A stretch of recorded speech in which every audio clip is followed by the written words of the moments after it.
Hey, welcome to The Explainer. Today, we're jumping into one of the most universally frustrating problems of modern life, lagging video. You know what I'm talking about. Let's get right in there and figure out what is really going on behind that screen. Right? It's the question we have all yelled at our laptops. You're just trying to watch a movie, you're on a super important work call, or maybe you're streaming the big game. And then everything just stops. It feels so random, but I promise you, it's not. There are very specific reasons. And today, we're going to track them down. You know the moment. The main character is just about to spill the secret. The game-winning shot is in the air. And boom, you're stuck staring at that spinning circle, that little icon of doom. Well, we're here to finally break free from it. Okay, to solve this mystery, we first have to simplify it. Let's forget all the technical jargon for a second. Pretty much every single video playback issue boils down to one of two main suspects: your network, your internet connection, or your device's hardware. So think of this like a detective story. We've got our two prime suspects. So how in the world do you tell them apart? Well, a network issue is basically a delivery problem. The video data just isn't getting to you fast enough. That's what causes that classic buffering. A hardware issue, though, that's a whole different beast. That's a processing problem. The data is there, your device has it, but its brain, the CPU, or its graphics processor, the GPU, just can't handle it. So, to figure out which of our suspects is the guilty one, you have to learn how to read the digital clues. We're going to give you a simple investigator's toolkit right now so you can actually diagnose the problem yourself, like a pro. First up, let's talk about the buffer. The easiest way to think about this is like a video's safety net. Your device is constantly trying to download the next few seconds of video ahead of time. That way, if your internet stutters for a second, the show can go on without you even noticing. That buffer lead you might see in some video players, that's just telling you how many seconds you have stored up in that safety net. And this is where the clue is just crystal clear. If your video starts stuttering and you see that buffer lead drop all the way to 0, well, that is your smoking gun. It means your internet connection isn't fast enough to keep that safety net full. Case closed. The network is your culprit. But what if the buffer is full and the video still stutters? Now we look at our next clue. Dropped frames. You have to remember, a video is really just a bunch of still images, or frames, flashed in front of your eyes really fast.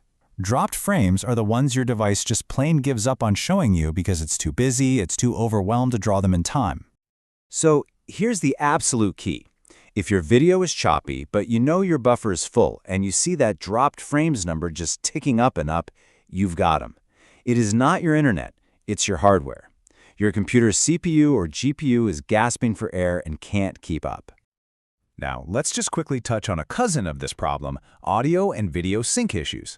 You know, when you see someone's lips moving but the sound comes out a split second later? So annoying, right? Well, it often has a very specific cause. You know, 9 times out of 10, that annoying audio delay is caused by your Bluetooth headphones or speakers. That wireless signal just adds a tiny bit of latency. Here's a super quick test. Switch to some wired headphones. If the problem vanishes, well, there's your answer. It was the Bluetooth all along. Okay, so now you can read the clues. You can identify the suspect. But what do you actually do about it? Let's get into our troubleshooting playbook, a clear step-by-step plan to fix this. This is such a great logical process. Okay, step 1, try playing a video file that's actually saved on your computer. If that plays perfectly smooth, you've just confirmed it's a network problem.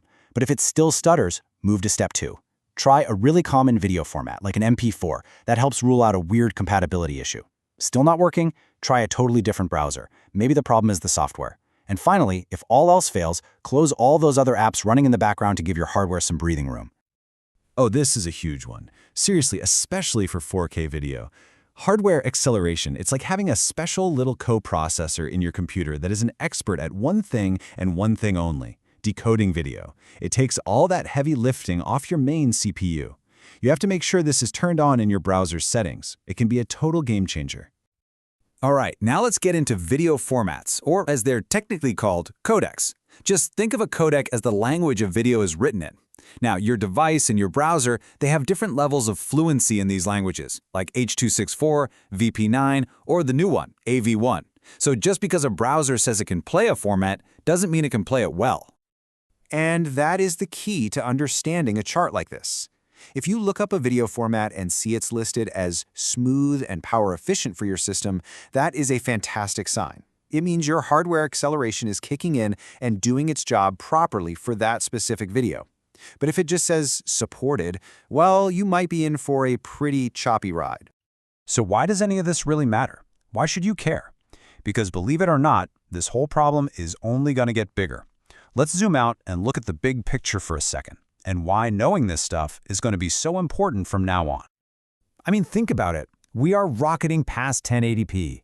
4K is becoming the new standard, and 8K is already here. Not to mention higher frame rates like 60 frames per second are getting way more common. Every single one of these leaps forward puts a massive, almost exponential strain on both our internet and our devices. So let's just recap what you can do now. You know how to tell the difference between a network and a hardware problem just by looking at the buffer and dropped frames. You've got a logical 4-step playbook to figure out what's wrong. And you finally understand why the video's format and your choice of browser can make or break your experience. You are no longer a victim of the spinning wheel. You're the detective. And that really leaves us with one final thought. We are in a constant arms race here.